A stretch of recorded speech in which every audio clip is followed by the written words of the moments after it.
এশকের কাছে যায়, এশক কখনো এলমের কাছে আসে না। তো এলম বলে এশক দিওয়ানাপন, এশক বলে এলম জন্ন তখমিন, মানে এলম এশকে বলে তো এটা পাগলামি, এশক এলমকে বলে তুমি সারাদিনে পাতা নিয়ে পড়ে থাকবা, পাতা নিয়ে পড়ে থাকবা। হাশমি রহমতুল্লাহ আলাইহির মতো তাফাক্কুহ ফিদ্দীন যাদের নসিব হয় তাদেরকে আল্লাহ এলম দান করেন, এশক দান করেন। অর্থাৎ তাদের ভিতর এবং বাহির, তাদের ব্রেইন এবং কাল্ব দুইটার মধ্যে আল্লাহ রাব্বুল আলামিন সমুদ্র বইয়ে দেন। আর মনে রাখবেন, এশক রাতের সিজদা ছাড়া আসে না, এশক মাওলায়ে করিমের মোহাব্বত, খৌফ এবং খশিয়তের কান্না ছাড়া এশক নসিব হয় না। তো আল্লামা ইকবাল বলছেন, হে মানুষ মনে রাখবা, বখতিয়ার খিলজিরা, নিজামুদ্দিন আউলিয়া তথা এশকের পাশে গেছে, এশক কখনো বখতিয়ার খিলজিদের কাছে আসে নাই।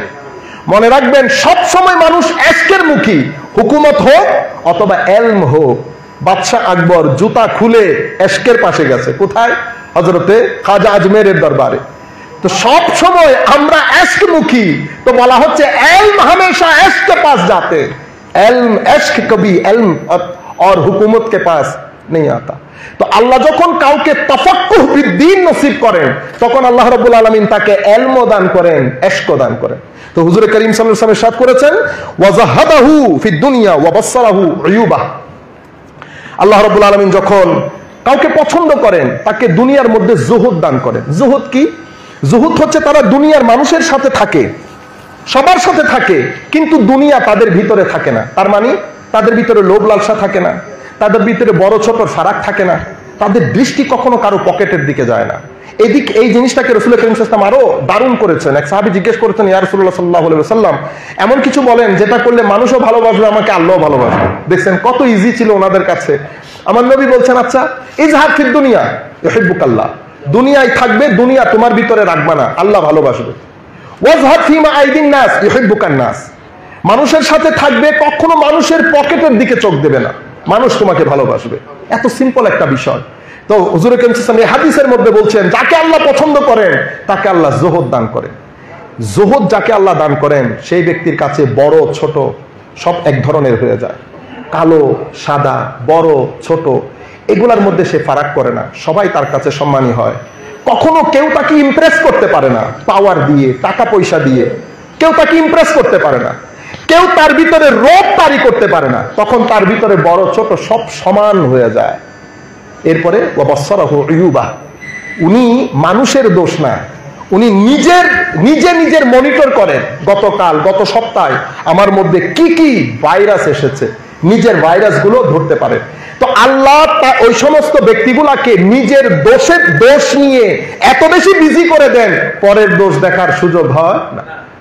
আমাদের ইসলামিক স্কলাররা শুধু নলেজ কি, হোয়াট ইজ নলেজ, মা হুয়াল ইলম, এটার উপর কম করে হলেও ৩৫০০ পেজ লিখেছেন। কখন? যখন দোয়াতকালীর জমানা ছিল না, তখন লিখাটা অনেক কঠিন ছিল, সেই সময়ে ওনারা ২৫০০ থেকে ৩০০০ পেজ লিখেছেন শুধুমাত্র মা হুয়াল ইলম। আজকের দিনেও মুসলিম একজন স্কলার জ্ঞান কি এই বিষয়ে যত কথা বলতে পারবেন, বড় ভালো ভালো স্কলারের পক্ষে এই কাজ করা সম্ভব হয়ে উঠবে না। আচ্ছা, সুন্দর বিষয় হচ্ছে ওনারা যেই সময় লিখেছেন সেই সময়ে সভ্যতার বল মুসলমানদের কোর্টে ছিল। আমরা একটা বিষয় বারবার আমরা ভুলে যেতে চেষ্টা করি, আমরা ভুলে গেছি, আমরা ভুলেই যাই যে পৃথিবীতে সভ্যতার বল নিয়ে আমরা ১৪০০ বছর খেলেছি, এটা আমরা ভুলেই গেছি। কেন ভুলেছি? এখানে একটা অবিশ্বাস এবং ফ্রাস্ট্রেশনের জায়গা তৈরি হয়েছে, অবিশ্বাস এবং ফ্রাস্ট্রেশনের জায়গা তৈরি হয়েছে। আমি একটা নির্দিষ্ট ব্যাকগ্রাউন্ডকে সামনে রেখে ইনডাইরেক্টলি কিছু কথা বলবো, আপনারা বুঝে নেবেন। অবিশ্বাসের জায়গা কিভাবে তৈরি হলো? এই যে আমরা ১৪০০ বছরকে একেবারে নিগেট করা, ওয়েস্ট যাদেরকে আমরা বর্তমানে বল যাদের কোর্টে, তারা তো আমাদের ১৪০০ বছরকে নামই দিয়ে দিয়েছে ডার্ক এজ। 17th সেঞ্চুরির গোড়ার দিকে পৃথিবীতে যখন মুভমেন্ট অফ সেকুলারাইজেশন শুরু হয়, মুভমেন্ট অফ সেকুলারাইজেশন চারটা অ্যাঙ্গেল থেকে কাজ করে। Secularisation of knowledge, secularisation of power, secularisation of morality, secularisation of culture. Secularisation of power, আপনি পাওয়ারের মধ্যে, হুকুমতের মধ্যে, সরকারের মধ্যে, পলিটিক্সের মধ্যে আপনি ধর্মের নাম নিতে পারবেন না। ধর্মকে পরিপূর্ণরূপে গির্জা, মন্দির, মসজিদ ভিত্তিক করে ফেলা। আমি আপনাকে এখন যে কথাটা বলছি সেটা বর্তমান যুগের অনেক বড় স্কলার, অক্সফোর্ড স্কলার, হার্ভার্ড অথবা আমেরিকার কোন একটা নামি দামি বিশ্ববিদ্যালয়ে উনি যে স্পিচ দিয়েছেন সেই স্পিচের সারাংশ আমি আপনাদেরকে বলছি। এখন কথাটা আমার না, ওনার নাম doctor rabbi SACKS, doctor rabbi sucks. উনি এই কথাগুলো বলেছেন। আমি শুধুমাত্র ওনার উদ্ধৃতি দিয়ে আপনাদেরকে বাংলা ট্রান্সলেশন শোনাচ্ছি। এটা একটা সেকুলারাইজেশন হয়েছে, আর একটা সেকুলারাইজেশন নলেজ, অর্থাৎ পুরো জ্ঞানের গণ্ডি থেকে, সায়েন্স থেকে ধর্মকে আলাদা করে ফেলা। Science of culture, secularisation of culture, যখন থিয়েটার এবং আর্ট গ্যালারি, সিনেমাস এসে মসজিদের ওই জায়গায় রিপ্লেস হয়ে গেছে। আগে মানুষ উপাসনালয়ে একসাথে হতো, এখন মানুষ এই জায়গাগুলোতে গেট টুগেদার করে। সেকুলারাইজেশন অফ মোরালিটি, আপনি নীতি নৈতিকতা আপনি ধর্ম থেকে না নিয়ে এটাকে সোসাইটি বেস করা। তো এখান থেকে একটা মুভমেন্ট শুরু হয়। কেন? কারণ ওয়েস্টের একটা বড় তিক্ত অভিজ্ঞতা ধর্ম নিয়ে, সেই তিক্ত অভিজ্ঞতা কিন্তু আমাদের ছিল না। তো ওয়েস্টের এই তিক্ত অভিজ্ঞতার কারণে তারা চেষ্টা করেছে কোন রকম ধর্মকে একেবারে এই বিষয়গুলা থেকে বাদ দিয়ে শুধুমাত্র উপাসনালয় কেন্দ্রিক করা। এই মুভমেন্টটা একসময়, এটাকে আপনারা ওয়েস্টার্নাইজেশনও বলতে পারেন, এটাকে মুভমেন্ট অফ মডার্নাইজেশনও বলতে পারেন। এন্ড অফ দ্য ডে এটা মুভমেন্ট অফ সেকুলারাইজেশন। 1700 শতাব্দীর গোড়া, 1800 শতাব্দী, 19, এখন আমরা 2022-এ আছি। তো পৃথিবীর বিভিন্ন দেশে এই মুভমেন্টের কিছু স্পোকসম্যান আছে। এই মুভমেন্টের ওনারা পৃথিবীর যেই দেশেই হোক না কেন, ওনারা যখন কথা বলেন তো on part and person of this particular movement হয়ে কথা বলেন। তো অন বিহাফ অফ ওয়েস্টার্নাইজেশন যখন কথা বলেন, তখন এখানে আপনি যখন এই জায়গা থেকে কথা বলবেন, আপনি ইসলামের পক্ষে বললেও সমস্যা, ইসলামের বিপক্ষে বললেও সমস্যা। আমি আপনাকে বিশ্বাস করতে পারতেছি না। কেন? একটা সিম্পল এক্সাম্পল দিলে বুঝতে পারবেন। জামাত ইসলাম যদি 71-এর যুদ্ধ সম্পর্কে কোনো গবেষণা করেন এবং আমাদেরকে দেন, আমরা বিশ্বাস করব না। করবেন আপনারা? কেউ করবো না। কেন? অবিশ্বাসের একটা জায়গা আপনি নিজেই তৈরি করে ফেলেছেন। এখন আপনি লাখ বললে আমি আপনাকে বিশ্বাস করতে পারবো না। কিন্তু আপনি যখন এই পার্ট এন্ড পার্সন অফ সেকুলারাইজেশনের প্রসেসে আপনি যখন কথা বলবেন, এখন এটার প্রতিফলন ফলশ্রুতিতে কি হয়েছে সমাজের মধ্যে দেখেন। এখন আমাদের সমাজের মধ্যে দুই ধরনের লোক। এক ধরনের লোক হচ্ছে সেকুলার এডুকেটেড। সেকুলার এডুকেশন কোনটা? যেটাকে আমরা বলি না দুনিয়াবি শিক্ষা। ইসলামের মধ্যে দুনিয়াবি উখরবি শিক্ষা বলে কোনো কথা নাই। ইসলামের মধ্যে শিক্ষা ইসলাম শিক্ষার ক্ষেত্রে ক্লাসিফিকেশন করেন নাই, কিন্তু সাবজেক্টের দিক থেকে এক একটা সাবজেক্টের ফজিলত এক এক ধরনের হতে পারে। ইসলাম কিন্তু জ্ঞানকে জ্ঞানের জায়গায় রেখেছে, ক্লাসিফাই করে নাই। কিন্তু এখানে আমরা এসে এখন কি করলাম? সেকুলার এডুকেশন আমরা কি বলি? আধুনিক শিক্ষায় শিক্ষিত, আর এটা ইসলামিক এডুকেশন। বুঝতে পেরেছেন? এখন সেকুলার, আমি একটা সমাজের মধ্যে কত ক্লাসিফিকেশন তৈরি হয়েছে দেখেন। সেকুলার এডুকেটেডের মধ্যে এখানে একটা টিম আছে, এক ধরনের লোক আছে, তারা অনেক বেশি ধর্মবিদ্বেষী, এতে কোনো সন্দেহ নেই। আবার আমাদের এখানে যারা ইসলামিক এডুকেটেড, তাদের মধ্যে কিছু লোক আছে তারা অনেক বেশি উগ্র, এতেও কোনো সন্দেহ নাই। একজন ধর্মান্ধ আর একজন ধর্ম বিদ্বেষী। এই সোসাইটির মধ্যে কিন্তু আপনি যদি মেইনলি করেন, তাইলে কেউ রিলিজিয়াস এডুকেটেড, ইসলামিক এডুকেটেড, কেউ সেকুলার এডুকেটেড। এখানে স্বাভাবিকভাবে আধুনিক শিক্ষায় যারা আমরা শিক্ষিত, আমাদের প্রত্যেকদিন গবেষণা হচ্ছে এবং প্রত্যেক জায়গায় রিসার্চ কত দূর এগিয়ে গেছে আপনি কল্পনা করতে পারবেন না। কিন্তু আমি যখন ইসলামিক ব্যাকগ্রাউন্ড থেকে আসি, আমার এখানে কোনো রিসার্চ হয় না। রিসার্চ হয় নাই বলতে গত 250-300 বছর ধরে আমার এই রিসার্চের চাকা ঘুরেই নাই, আমার এই রিসার্চের চাকা ঘুরেই নাই। এই রিসার্চের চাকা না ঘুরাতে আমি যখন মেইন স্ট্রিম সোসাইটির সাথে মিক্স হই তখন আমার ভিতর ফ্রাস্ট্রেশন চলে আসে। কেন? আমি তাকে অ্যাড্রেস করতে পারি না, মানে আমি সেকুলার মাইন্ডসেটকে অ্যাড্রেস করতে পারি না। তো আমি যখন সেকুলার মাইন্ডসেটের লোকের সাথে বসি কথা বলার জন্য, উনি শুরু থেকেই ধরে নেন আমি ব্যাকওয়ার্ড, এবং উনি আমাকে অ্যাড্রেস করার কোনো সময় করেন মৌলানা সাহেব। আমাকে এখানে লেখা হয়েছে না Maulana, I never said that I am a Maulana. এই বিষয়গুলো এখন এই আন্দাজে এখানে এসে দাঁড়িয়েছে, বুঝতে পেরেছেন? এটা আমাদের এক সোসাইটির মধ্যে, ধরেন আমরা দুই ভাইয়ের মধ্যে আমি ইসলামিক এডুকেশন করার কারণে আমি আমার ভাইয়ের সাথে একটা যোজন দূরত্ব হয়ে গেছে। আচ্ছা, একজন অ্যারাবিক সম্পর্কে তার কোনো আইডিয়াই নাই, আর একজন সেকুলার মাইন্ড সম্পর্কে তার কোনো আইডিয়াই নাই। তখন এগুলা এখান থেকে আমি কি করি, একটা পর্যায়ে গিয়ে, কারণ আমাদের সেকুলার মাইন্ডসেটের যারা লোক তারা সবাই তো অধার্মিক না, ইন্না লিল্লাহি ওয়া ইন্না ইলাইহি রাজিউন, তারাও ধার্মিক, কিন্তু শিক্ষার কারণে এবং শিক্ষার মাধ্যমের কারণে, যেহেতু কোনো অ্যারাবিক অ্যাক্সেস নাই এবং ওখানে কোনো ইসলামিক এডুকেশন নাই, উনি ইসলাম সম্পর্কে একেবারে ধরতে গেলে জানেন নাই বললেই চলে। তো উনি একটা পর্যায়ে আমাদের এই রিলিজিয়াস প্ল্যাটফর্ম থেকে কিছু মুভমেন্ট শুরু হয়েছে গত শতাব্দী থেকে, 50-60 বছর থেকে।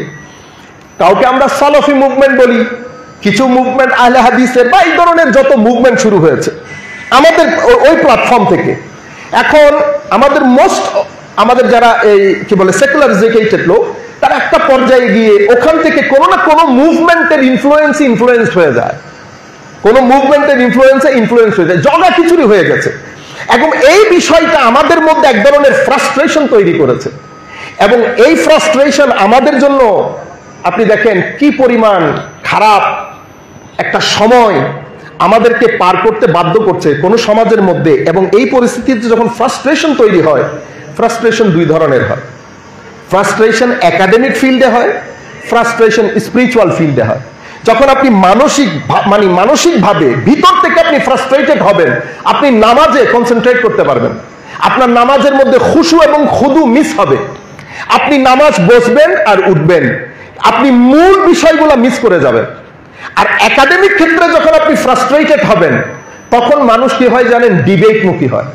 ডিবেটমুখী বলতে, কারণ সোসাইটির মধ্যে আমি আজানের আগে সালাতু সালাম দিব কি দেব না, আমি এলমে গায়েব, নূর, হাজের নাজের, এখন এসে আমি আমিন জোরে বলবো কি বলবো না, কিছু আমাদের ভিতরে ছেড়ে দেওয়া হচ্ছে। তো আবার এখন এক এক বছর এক একজন এক এক মাসআলা নিয়ে আসে।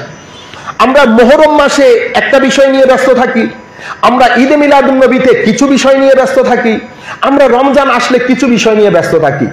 এই যে আংশিক বিষয় নিয়ে ব্যস্ত থাকা, এই ব্যস্ততা আমাকে holistic knowledge, comprehensive knowledge of Quran and Sunnah, এবং কোরআন এন্ড সুন্নাহর কোন আয়াত বা হাদিস নিয়ে দিনকে দিন গবেষণা করে নতুন নতুন রুমের দরজা জানালা খোলার যেই প্রচেষ্টা, সেটা থেকে আমাকে প্রতিবন্ধকতার সৃষ্টি করে, মানে আমাকে স্টপ করে দিয়েছে। আমি আর গবেষণার দিকেও যাচ্ছি না, আমি হোলিস্টিক নলেজ, কম্প্রিহেন্সিভ নলেজের দিকেও যেতে পারছি না। রাতের পর রাত, দিনের পর দিন, কেউ 30, কেউ 40, কেউ 50 বছর অতিবাহিত করেছি পার্সিয়াল লেখাপড়া করার মাধ্যমে। আমি ইমাম গাজালি রহমতুল্লাহ আলাইহি যখন বলেছেন নিজের ছাত্রকে যে কখনো ডিবেট করবে না, ডিবেট যদি করতেই হয় কোন বদ্ধ ঘরের মধ্যে বসে দুইজন মিলে সত্যকে জানার জন্য, কেউ যাতে না জানে, তাহলে তোমরা দুইজনের সাথে বসে কথা বলো, যেটা সত্য সেটা মেনে নিবা। আমার ঠিক বুঝে আসতেছিল না যে উনি ডিবেট করতে কেন নিষেধ করলেন। পরক্ষণে আমি যেটা বুঝতে পেরেছি, আপনারা দ্বিমত পোষণ করতেই পারেন, আমি যেটা বুঝতে পেরেছি যে ডিবেটের মধ্যে লেখাপড়া সিলেক্টিভ হয়ে যায়। সিলেক্টিভ লেখাপড়া মানে আপনি পার্টিকুলার কিছু আয়াতকে আপনার মতো করে, অথবা পার্টিকুলার কিছু আয়াত নিয়ে আপনি ব্যস্ত থাকেন, ওভাবে ওটাকে ইন্টারপ্রেট করার চেষ্টা করেন। সিলেক্টিভ লেখাপড়া হয়ে যাওয়ার কারণে আমার নবী পবিত্র কোরআন যেটা নিয়ে এসেছেন, হাদিসে পাক যেটা নিয়ে এসেছেন, ওই মহাসমুদ্র নিয়ে চিন্তা করার সময় সুযোগ আমার হয় নাই। আল্লামা ইমাম হাশিমি রহমতুল্লাহ আলাইহি সহ ওনাদের যে প্রজন্ম, ওনারা একটা কাজ করেছেন, ওনারা সিলেক্টিভ লেখাপড়া করেন নাই, ওনারা হোলিস্টিক লেখাপড়া করেছেন। এবং ওনারা, আমরা বলি না জ্ঞান সাগর হওয়া, এটা আপনি কিভাবে বুঝবেন? আমরা কোন স্কলারকে তিন ভাবে দেখি। ওনার শিক্ষক কারা কারা, উনি তাদেরকে পড়িয়েছেন, সমসাময়িক বড় স্কলার ওনার সম্পর্কে কি মত পোষণ করেন। এভাবে আমরা একজন স্কলারকে বিবেচনা করি বা ওনার বিচার করি, পর্যালোচনা করি, রিসার্চ করি, ওনার ব্যাপারে আমাদের মতামত পেশ করি।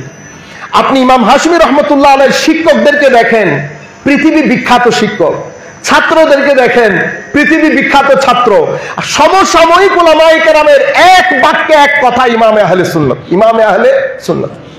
ওনারা ইউনিভার্সিটির মতো। এখন আমরা মূল জায়গা থেকে সরে গেছি এই কারণে। ইউনিভার্সিটি কি? ইমানুয়েল ক্যান্ট বলছেন ইউনিভার্সিটি হচ্ছে প্লেস অফ রিজনিং, যেখান থেকে আপনি দর্শন শিখবেন, যেখান থেকে আপনি জ্ঞান বিজ্ঞানে বিকশিত হবেন, যেখান থেকে আপনি আলোকিত হবেন, যেখান থেকে আপনি আর্ট এন্ড কালচার শিখবেন, যেখান থেকে আপনার জাতিসত্তা, আপনার ভাষা, সংস্কৃতি সবকিছুকে আপনি বিকশিত করবেন। ইউনিভার্সিটি কিন্তু ম্যানেজার বানানোর জন্য না। ইউনিভার্সিটি কিন্তু ম্যানেজার বানানোর জন্য না। আবার ইউনিভার্সিটি আপনাদের কি বলে, টেবিলের নিচে টাকা কিভাবে নিবেন সেটা শেখানোর জন্য ইউনিভার্সিটি না। ইউনিভার্সিটি গবেষণার জন্য, ইউনিভার্সিটি নতুন নতুন ধার উন্মোচনের জন্য। ইউনিভার্সিটি আপনাকে সব দিক থেকে আলোকিত করবে এবং ইউনিভার্সিটি একটা জাতিকে সভ্য বানানোর মূল জায়গা হচ্ছে ইউনিভার্সিটি। আল্লামা ইমাম হাশমি রহমতুল্লাহ আলাইহি, আপনারা মনে করতে পারেন, আমরা মনে করতে পারি যে ওনারা, আপনি ইউনিভার্সিটির প্রতি শব্দ মনে করতে পারেন। এই ব্যক্তিগুলো এখন আমরা সব জায়গাতে আমরা আমাদের যে স্বকীয়তা সেটা হারিয়ে ফেলছি। মনে রাখবেন, শুধুমাত্র ইউনিভার্সিটির ক্ষেত্রে না, আমাদের দেখেন ইউনিভার্সিটি, যদি কলেজ, ইউনিভার্সিটি, শিক্ষা প্রতিষ্ঠান, টাইলস হয়েছে, বড় বড় বিল্ডিং এক্সটেন্ড হচ্ছে, দেখতে সুন্দর হচ্ছে। দেখেন, দেখতে সুন্দর হওয়া, বিল্ডিং হওয়া, টাইলস হওয়া, এটা ইউনিভার্সিটির ক্রেডিট না, এটা কোনো শিক্ষা প্রতিষ্ঠানের ক্রেডিট না। শিক্ষা প্রতিষ্ঠানের ক্রেডিট হচ্ছে আপনার ওখানে এসে জাতি কতটুকুন বিকশিত হচ্ছে, আমি কতটুকুন আলোকিত হচ্ছি। যেমন ঘরের মধ্যে আপনি ঘর কত আধুনিক, কতটা টাইলস লাগিয়েছেন, কয় তলা ঘর, এটা ম্যাটার করে। কিন্তু ঘরের ভিতরে যদি শান্তি না থাকে, আপনি এটা দিয়ে কি করবেন? কিছুই করতে পারবেন না। দিনের মধ্যে কয়েকটা জিনিস থাকে। ইভেন পবিত্র কোরআনের মধ্যে দিন শব্দটি আইনের অর্থে ব্যবহৃত হয়েছে, ল, ওবিডিয়েন্স অর্থে ব্যবহৃত হয়েছে।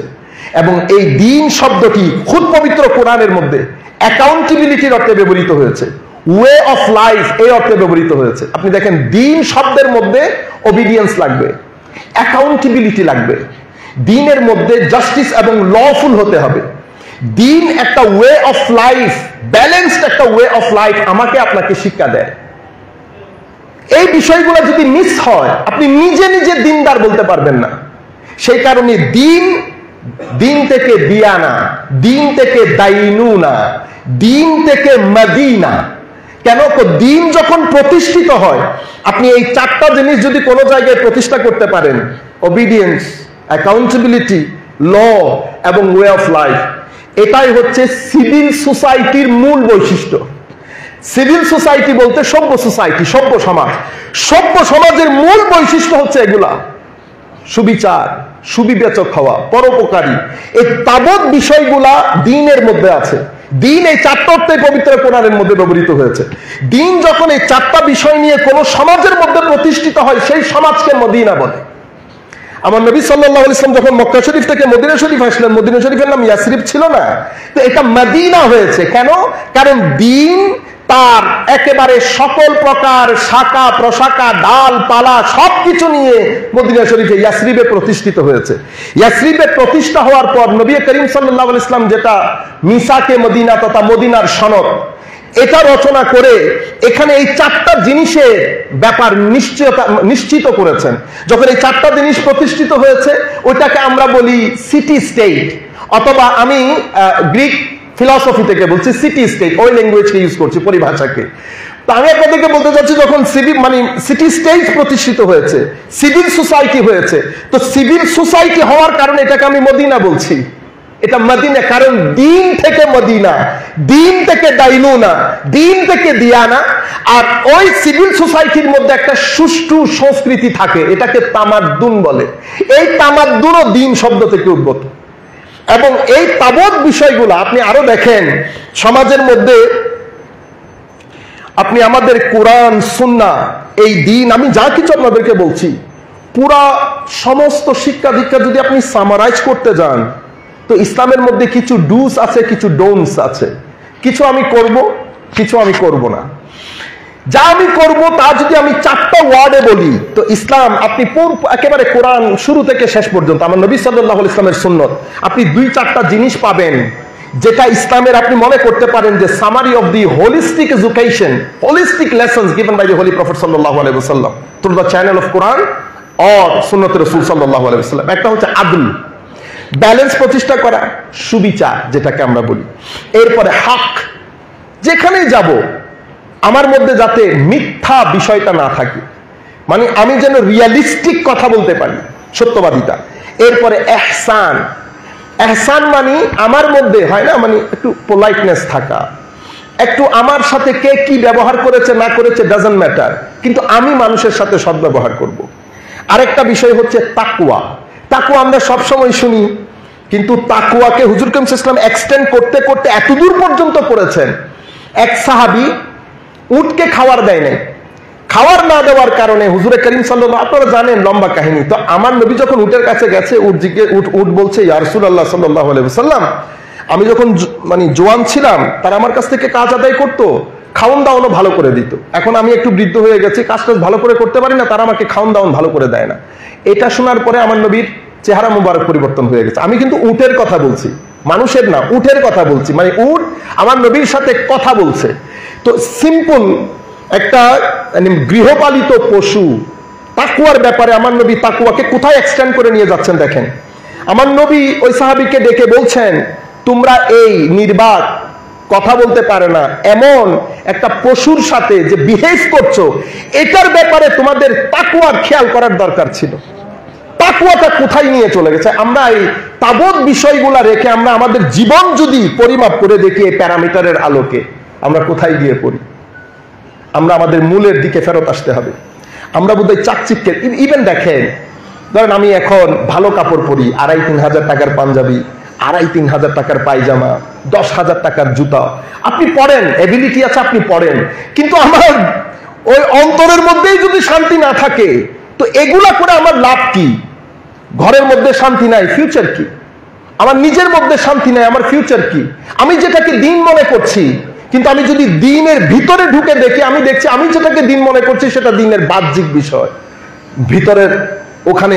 আপনি নামাজ দেখেন, সিম্পল নামাজ। আমি যখন নামাজের মধ্যে খুদ আমাদেরকে কোরআন বলছে যে নামাজের মধ্যে দিক দুইটা, একটা নামাজের জাহেরি যেটাকে আমরা বললাম এক্সটার্নাল, আরেকটা হচ্ছে নামাজের বাতিনি ইন্টারনাল। ইন্টারনাল বিষয়টাকে আমরা আরবিতে খুশু এবং খুদু বলি। পবিত্র কোরআনের মধ্যে আল্লাহ বলছেন কদ আফলাহাল মুমিনুন আল্লাযীনা হুম ফি সালাতিহিম খাশিউন। নামাজের, আপনি নামাজ পড়ে সফল কাম হবেন কখন? কোন নামাজের মধ্যে যদি খুশু থাকে। এখন খুশু কি? খুশু হচ্ছে আপনি অন্তঃকরণে ভিতর এবং বাহির থেকে আপনি যখন নামাজে দাঁড়াবেন, আমি যখন নামাজে দাঁড়াবো, I have to be present from external, I mean কি বলে বাহ্যিক দিক থেকে as well as internal side, external এবং ইন্টারনাল, বাহ্যিক এবং ভিতর থেকে আমি আল্লাহ রাব্বুল আলামিনের দরবারে দাঁড়ানো এবং প্রেজেন্ট থাকা, এটাকে খুশু বলে। কিন্তু আমরা আমাদের স্পিরিচুয়াল সাইডটা, আধ্যাত্মিক সাইডটা, ভিতরের সাইডটা পরিপূর্ণরূপে ইগনোর করি। আমরা কেন যেন দিন দিন আমরা শারীরিক, দিন দিন এক্সটার্নাল বিষয় নিয়ে শুধুমাত্র আমরা রসম রেওয়াজ, মানে আনুষ্ঠানিক কিছু বিষয় নিয়ে আমরা এক হয়ে যাচ্ছি। আমরা বলি এগুলা থেকে ফেরত আসাটা জরুরি। যদি ফেরত আসতে না পারি, আমাদের মধ্যে আমরা যে দিনের দাওয়াত দেব মানুষকে, এটা মিস হয়ে যাবে। আমরা মানুষকে অ্যাট্রাক্ট করতে পারবো না, আমরা মানুষকে কনভিন্স করতে পারবো না। মনে রাখবেন, জিতে যাওয়া সহজ, কারো ভাষা সুন্দর, কারো উপস্থিত বুদ্ধি ভালো, শরীর বড়, আওয়াজ মোটা, জিতে গেলেন। জিতে যাওয়ার মধ্যে কোনো বাহাদুরি নাই। বাহাদুরি হচ্ছে কনভিন্স করার মধ্যে। আমি চলে গেলাম, মেসেজ আপনার ভিতরে ঢুকিয়ে দিলাম, এটার মধ্যে বাহাদুরি। আমি আপনাদেরকে যে জিনিসটা বলতে চাচ্ছি যে দেখেন, আদল, হক, ইহসান, তাকওয়া, অতঃপর ইতা মানে দেওয়া। এটা হচ্ছে আমাদের পুরা কোরআন এবং সুন্নতের মধ্যে আমাদেরকে যা কিছু করতে বলেছেন তার একেবারে সামারি। আর যেগুলো নিষেধ করেছেন সেই নিষেধ করার মধ্যে জুলম নিষেধ করেছেন, বাগিউন নিষেধ করেছেন, ফাহশা যেটাকে অশ্লীলতা বলি নিষেধ করেছেন, মুনকার এমন কাজ যেটা অপছন্দনীয় যে ধরনের কাজই হোক, এই চারটা জিনিসকে নিষেধ করেছেন। আপনি যদি বলেন মানে সিভিল সোসাইটির বৈশিষ্ট্য কি, সিভিল সোসাইটির বৈশিষ্ট্য যদি আপনি কোরআনের মূল এই মর্মবাণী দিয়ে আপনি অ্যানালাইসিস করেন, আপনি সিভিল সোসাইটির মূল বৈশিষ্ট্য এটা, কিন্তু আমরা সেটাকে পাচ্ছি না। কাজেই আমরা মনে করি যে আমাদেরকে আরেকটু চিন্তা করা দরকার। আমাদের কথাবার্তার মধ্যে, আমাদের যুক্তি উপস্থাপনের মধ্যে আমাদেরকে মাথায় রাখতে হবে, আমরা যেই সোসাইটিতে বসবাস করি আমরা অনেক চিন্তা করে দেখি যেই সোসাইটিতে আমরা বসবাস করি মেজরিটি লোক সেই সোসাইটি তারা কিভাবে চিন্তা করে, তারা কিভাবে বুঝবে, তাদেরকে কিভাবে বোঝানো উচিত। আমরা এই তাবৎ বিষয়গুলো চিন্তা করে আমরা যদি আল্লামা হাশমি রহমতুল্লাহ আলাইকে সামনে রাখতে পারি, ওনার যে টিচিংস, ওনার যে মেথোডোলজি, এটাকে পরিপূর্ণরূপে ফলো করতে পারি, আমরা সাকসেসফুল হব। মনে রাখবেন আল্লাহ রাব্বুল আলামিন প্রতিটা যুগে, কারণ হুজুর কারীম সাল্লাল্লাহু আলাইহি ওয়াসাল্লাম আমাদেরকে যে শিক্ষাটা দিয়ে গেছেন সেই শিক্ষার দুইটা দিক, একটাকে আমরা বলি খেলাফতে জাহেরি আর একটাকে আমরা বলি খেলাফতে বাতিন। জাহেরি সাইডটা এটা পলিটিক্যাল যারা লিডার তাদের মাধ্যমে সম্পাদিত হবে, বাতিনি সাইডটা তিন ধরনের মানুষের মাধ্যমে সম্পাদিত হয়। এক ধরনের মানুষকে আমরা মুসলেহ বলি, আরেক ধরনের মানুষকে আমরা মুজতাহিদ বলি, আরেক ধরনের মানুষকে আমরা মুজাদ্দিদ বলি। মুজাদ্দিদ জিনিয়াস, ওনারা ইউনিভার্সিটির উপরে, মানে যাদের পদার্পণে ইউনিভার্সিটি শিক্ষা প্রতিষ্ঠান খুব গৌরবান্বিত হয়, ওনারা জিনিয়াস হন। মুজাদ্দিদ যাদেরকে বলি, মুজাদ্দিদ তাদের কাজের ধরন, গঠন, হাইট, পার্সোনালিটি সবকিছু দেখে আপনি বুঝতে পারবেন এটা মুজাদ্দিদ তারা সম্ভব না, এটা মুজাদ্দিদ ছাড়া সম্ভব না। আমার নবীর উপর আল্লাহ রাব্বুল আলামিন, আমাদের উপর আল্লাহ রাব্বুল আলামিনের দয়া যে আল্লাহ রাব্বুল আলামিন প্রতি শতাব্দীতে একজন একজন করে মুজাদ্দিদ আমাদের জন্য পাঠান। মুজাদ্দিদের প্রয়োজন কেন হয়? মুজাদ্দিদের আমি বোধহয় 1-1.5 সপ্তাহ আগেও একটা জুমার মধ্যে আলোচনা করেছিলাম, জাস্ট আমি সংক্ষিপ্ত আকারে আপনাদেরকে বলছি। প্রতি 25 বছর পর পর আমাদের চিন্তা চেতনার মধ্যে আমূল পরিবর্তন আসে। প্রতি 25 বছরের মধ্যে মানুষের চিন্তা চেতনায় সামগ্রিকভাবে, সেটা সামাজিক, রাজনৈতিক, অর্থনৈতিক, আমাদের অনেক ভাই বলছিলেন, আমার পূর্বের আলোচকও বলছিলেন যে সব জায়গায় একটা পরিবর্তন, এটা একটা কমন ফেনোমেনা। এটা হয় মানুষের প্রতি 15 থেকে 25 বছরের মধ্যে সবকিছুর পরিবর্তন হয়। এবার 25 যদি 50 বছর হয়, 50 যদি 100 বছর হয়, কি পরিমাণ পরিবর্তন আসে দেখেন তো। আমাদের এই আকীদা, আমাদের আমল, আমাদের স্পিরিচুয়ালিটি, এই তিনটা দিকে যখন আমূল পরিবর্তন সাধিত হয় 100 বছর পর, মানুষ সত্য মিথ্যা কনফিউজড হয়ে যায়। অনেক সময় অনেক আলেম জানেন এটা সত্য, কিন্তু বলয়ের কারণে বলতে পারেন না। তো আল্লাহ রাব্বুল আলামিন ওই সময় একজন জিনিয়াসকে পাঠান, এত জিনিয়াস যে পুরা একটা মহাসমুদ্রের সামনে, এই ফিতনার মহাসমুদ্রের সামনে উনি সিনা ঠেকিয়ে দাঁড়িয়ে যান। ওনারা ডিভাইনলি সিলেক্টেড হন, ডিভাইনলি চোজেন হন, এবং ওনাদেরকে মওলাই করিম ওই ডিভাইন ব্লেসিংস দিয়ে তৈরি করে পাঠান। ওনারা আম্বিয়ায়ে কেরামের মতো, সাল্লাল্লাহু আলাইহি ওয়াসাল্লাম আম্বিয়ায়ে কেরামের মতো ওই কাজের আঞ্জাম দেন। উম্মতকে আগামী 100 বছরের জন্য দিক নির্দেশনা দিয়ে ওনারাও চলে যান। এরপরে মওলাই করিম মাঝে মাঝে আমাদের মুজতাহিদ দরকার হয়। যেমন 1700 শতাব্দী বা 1600 শতাব্দীর পরে আমাদের মুসলমানদের যখন পতন হয়, উসমানিয়া খেলাফতের পতনের পরে আমাদের কোন সাইটে, আকীদার জায়গায় হোক, আমাদের মাসলা মাসাইলের জায়গায় হোক, দেখেন গত 100 বছরে পৃথিবীতে কত ধরনের আইডিওলজি এসেছে, ভিন্ন ভিন্ন ধরনের আইডিওলজি, কনভেনশনাল ব্যাংকিং সিস্টেম এসেছে, আপনি সমস্ত জায়গার মধ্যে একটা পরিবর্তন এসেছে। কিন্তু আমাদের ইসলামের মধ্যে কোনো রিসার্চ হয় নাই, ফিকহার মধ্যে কোনো রিসার্চ হয় নাই। 16 বছরে, মানে এর পূর্ববর্তীতে 1600-1400 বছরের মধ্যে কখনো ডেড লক ছিল না। কেন? কারণ ইমামে আজম আবু হানিফা রাদিয়াল্লাহু তাআলা আনহু এসেছেন, তখনকার যা যা কিছু দরকার উনি করে গেছেন, বাকি কাজ করার জন্য প্রিন্সিপাল দিয়ে দিয়েছেন। সেই প্রিন্সিপাল গুলাকে বেস করে প্রত্যেক শতাব্দীতে উলামায়ে কেরাম মানে সমাজের মধ্যে সৃষ্ট প্রবলেম গুলাকে according to the light of Quran Sunnah solution দিয়ে দিয়েছেন। কিন্তু উসমানীয় খেলাফতের পতনের পর আমাদের এখানে রিসার্চ কমপ্লিটলি বন্ধ হয়ে গেছে। কমপ্লিটলি বন্ধ হয়ে যাওয়ার কারণে প্রতি 2 মাস পর পর যে নতুন নতুন মাসলা এসে আমরা হাঁপিয়ে গেছি, এখন আমরা টায়ার্ড হয়ে গেছি। আমাদের সামনে পুরা মহাসমুদ্রকে ফেস করা অসম্ভব হয়ে গেছে। তো আল্লাহ রাব্বুল আলামিন কি করেন? আল্লাহ এই সময়ের মধ্যে এই সময়ের সাথে সংশ্লিষ্ট সকল বিষয়ের জ্ঞান দান করে আল্লাহ একজনকে মুজাদ্দিদ হিসেবে প্রেরণ করে, এবং সেই মুজাদ্দিদের কাজের ফ্লোকে সামনের দিকে এগিয়ে নিয়ে যাওয়ার জন্য আল্লাহ রাব্বুল আলামিন মুসলিহ দান করেন, যারা মানে একেবারে ছোট্ট পরিসরে সংস্কার করেন, সেটা লোকাল হবে অথবা ন্যাশনাল হবে। কিন্তু মুজাদ্দিদ যখন কাজ করেন উনি ইন্টারন্যাশনালি কাজ করেন, ওনার পানি ওনার ইনফ্লুয়েন্স সব জায়গায় ছড়িয়ে পড়ে।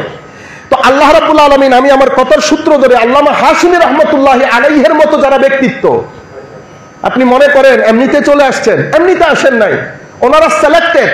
আমি মনে করি they are part and parcel of divine plan, they are part and parcel of divine plan. Allah রাব্বুল আলামিন আল্লাহ নিজেই ঘোষণা করেছেন না, ইন্না নাহনু নাযালনা যিকরা ওয়া ইন্না লাহু লাহাফিজুন। উলামায়ে কেরাম আমার সাথে অবশ্যই ওনারা এটা মানবেন যে এখানে ইন্না শব্দটি আরবির মধ্যে প্লুরাল ব্যবহৃত হয়েছে। আল্লাহ কিন্তু পবিত্র কোরআনের মধ্যে নিজের জন্য সিঙ্গুলারও ব্যবহার করেছেন, মানে ওয়াহিদও ব্যবহার করেছেন। ওয়া নাফাখতু ফীহি মির রূহি, আদম আলাইহিস সালামের ক্ষেত্রে বলেছেন ওয়া নাফাখতু, ঈসা আলাইহিস সালামের ক্ষেত্রে বলেছেন ওয়া নাফাখনা। তো তু মানে আরবিতে আমরা জানি আমি। তো আল্লাহ যেহেতু আদম আলাইহিস সালামের ফুৎকারের মধ্যে কোনো উসিলা ব্যবহার করেন নাই, সেখানে উনি তু বলেছেন। ঈসা আলাইহিস সালামের ক্ষেত্রে আল্লাহ উসিলা ব্যবহার করেছেন জিবরিলকে, সে কারণে না এসেছে।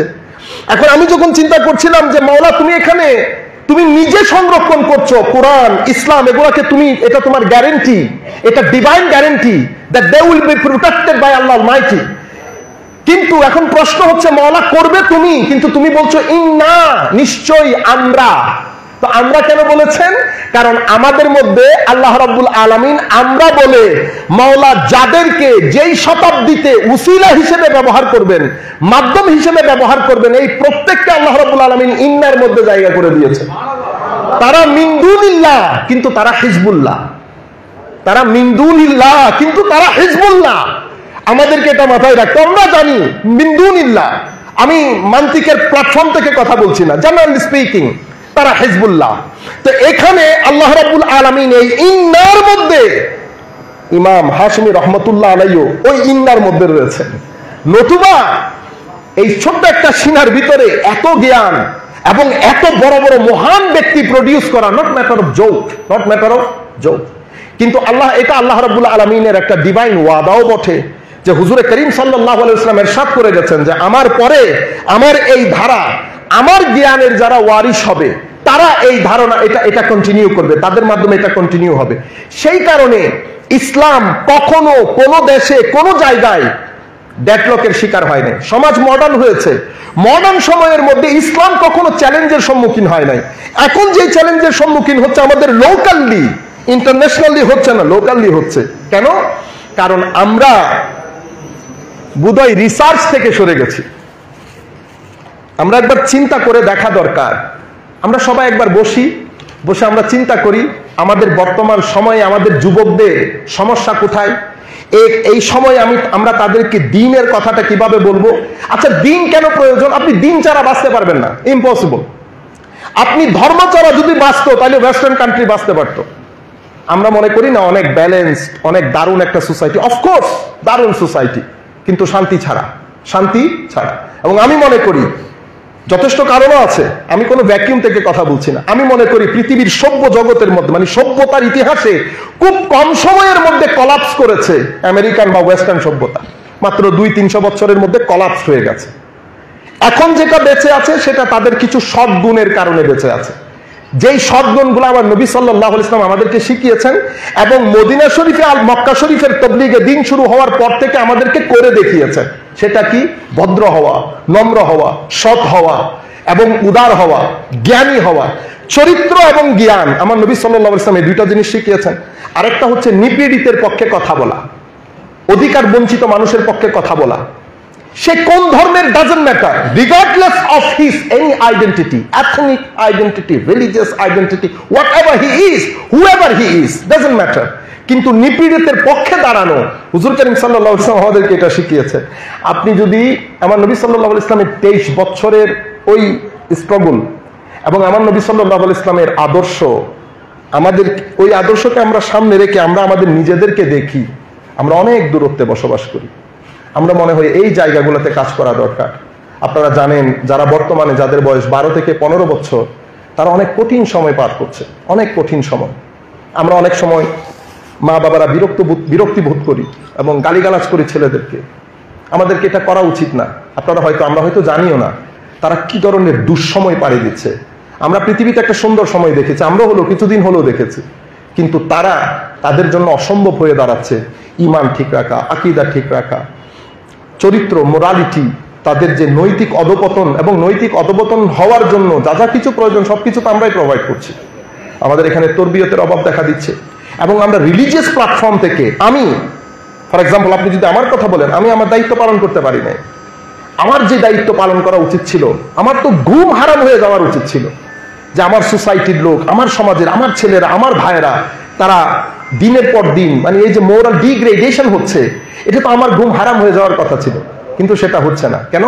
আমরা আমাদের কিছু বিষয় নিয়ে, যেই বিষয়গুলো নিয়ে রাত দিন অতিবাহিত করছে। আমি বলছি না আপনাদেরকে, ওই যে ফ্রাস্ট্রেশনের কারণে ডিবেট এবং ডিবেটের মাধ্যমে দুই একটা বিষয় নিয়ে রাত দিন, ওইটা কি ধর্ম মনে করা? আমরা পবিত্র কোরআনকে একেবারে পুরো পবিত্র কোরআন, আমার নবী সাল্লাল্লাহু আলাইহি ইসলামের পুরো শিক্ষা, সেটা আমাদের থেকে মিস হয়ে যাচ্ছে। আখেরি একটা হাদিস বলে হুজুর করিম সাল্লাল্লাহু আলাইহি ওয়াসাল্লাম হাদিসে পাকের মধ্যে ইরশাদ করছেন, দেখেন, ইয়া আইয়ুহান নাস, এখানে রাসূল পাক সমগ্র মানুষকে অ্যাড্রেস করে বলছেন, ইন্নামাল ইলমু বিত্তাআল্লুম। আপনি শিখতে চান, আপনাকে পড়তে হবে, প্রচুর পরিমাণে পড়তে হবে, প্রচুর পরিমাণে। আমার নবী বলছেন ইলম তাআল্লুম থেকে আসে। ইলম কেউ আপনাকে দিয়ে যাবে না, আপনাকে প্রচুর পরিমাণে স্ট্রাগল করতে হবে। এরপরে কি আরেকটা জিনিস বলেছেন, ওয়াল ফিকহু বিত্তাফাক্কুহ। আর ডেপথ অফ নলেজ মানে আপনি একেবারে গভীর জ্ঞান, একেবারে নিচে চলে যাওয়া, এটা আসে গভীর চিন্তা ভাবনা থেকে।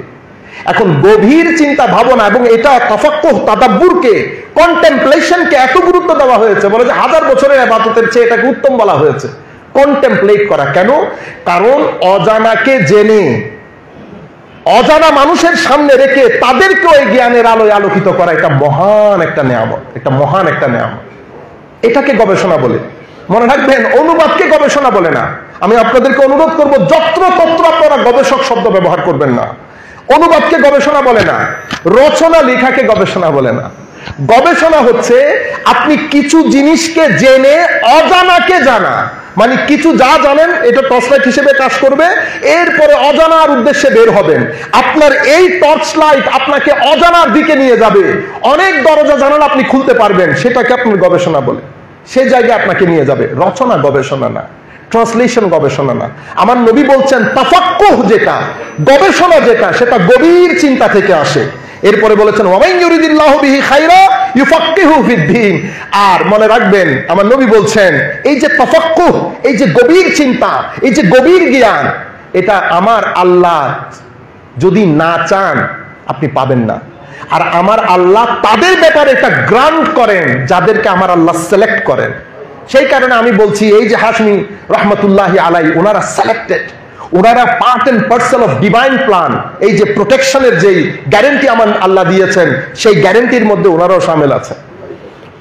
আরেক হাদিসের মধ্যে রাসূল করিম আখিরি হাদিস বলে, আমার নবী সাল্লাল্লাহু আলাইহি ওয়াসাল্লাম বলছেন, ইজা আরাদাল্লাহু বিআবদিন খায়রা, যখন আল্লাহ রাব্বুল আলামিন কোন বান্দাকে পছন্দ করেন, কি করেন?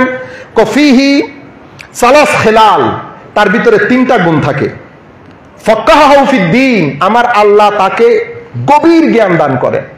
দেখেন, একটা বিষয় হচ্ছে, এই জন্য আল্লামা ইকবাল খুব দারুণ বলেছেন, এলম এবং এশক, এলম এবং এশক দুই জিনিস। এলম এশকের কাছে যায়, এশক কখনো এলমের কাছে আসে না।